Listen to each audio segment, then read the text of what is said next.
Good afternoon, welcome to Oakhurst and Woodside Model Railway. Just bringing you up to date with what I've been doing. You may remember from earlier videos, you may or may not have noticed, but the line kicked out at a bit of an angle here and came out a bit, and also it knocked out Amesbury crossing that wasn't quite level. So yesterday I realigned it, which involved cutting this small section of track, Pico track, to fit, which brought the whole thing back over, and as you can see now, pretty much dead straight in front of the halt that serves the Morris factory, Morris and Sons rather factory. I've also moved the engine shed down, and I'll tell you about that in a minute. So yeah, that's been done now, so that's in line, which has also brought it better in line for Amesbury crossing there. So again, that's level, which I'm really pleased about. So coming into the layout, just to say that the old Airfix shed of mine that was up this end, I've moved down. There was a point here, and I was thinking about it, and the railway wouldn't really pay for two sidings to go into the factory. They would really only provide one, and the feeder lines would come off of that. So after a bit of deliberation, which one do I keep? I decided to keep the one at the back. For obvious reasons, it gives me the biggest reach into the factory, but also it will enable me where the Triang Western coach sits to bring a line in to the loco shed for the factory, which will be there. So yeah, quite pleased with that. So that's another little job done. Just to show you the operational aspect of things. Are we on? Yeah, we're on. So through the tunnel.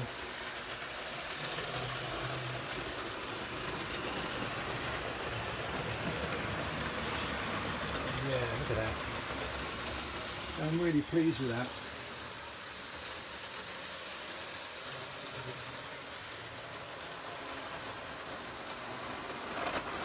Oh, you little git.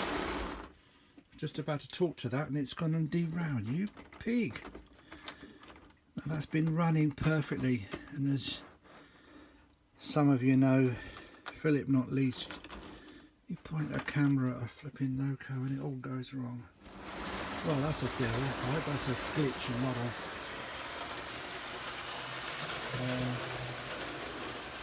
I'm going to talk to you about that middle coach.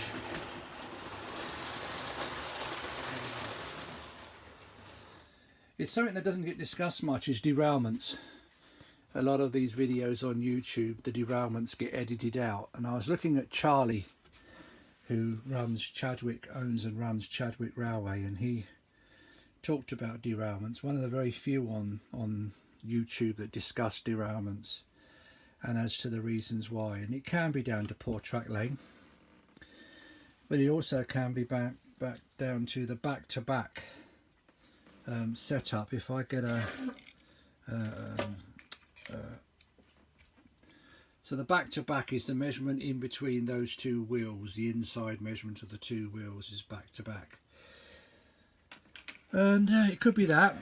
But with this coach, I found that what it was the axle is pointed and goes into just a hole drilled into the plastic, which is, you know, not very clever.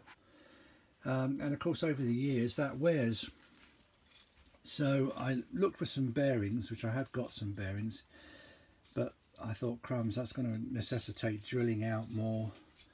I'm not even sure whether the bearings were the right bearings, so I thought, that's not going to work.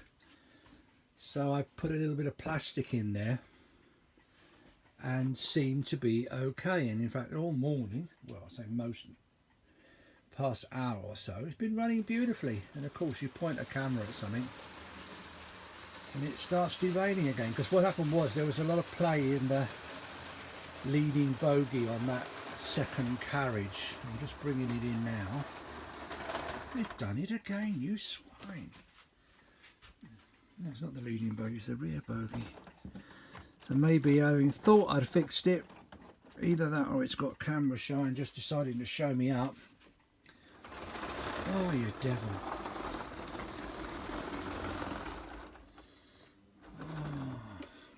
Why do we do it?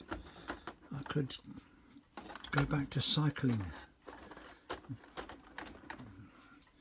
I'll take that around one more time. Looks like it's back to the drawing board. I want to say, yeah, I fixed it. Well, I have, judging by that.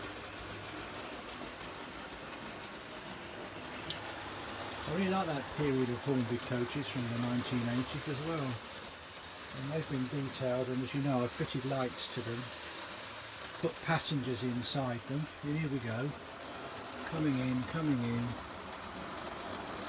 And you, oh. Well, I've not fixed it then, have I? Smart Alec, not done it after all. Oh, that's a nuisance. I really I really thought I'd fix that. Back to the drawing board, and I might have to do some drilling out then and fit the brass. Might have to fit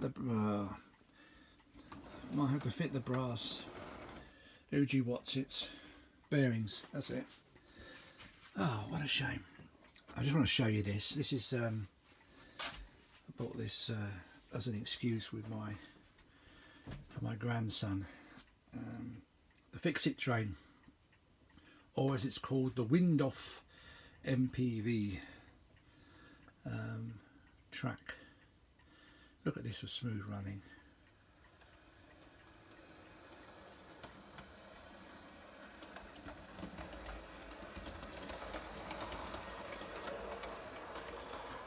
I mean, no child could play with this. I'm scared stiff. It's so many components to break. And if it ever goes wrong, I'll cry.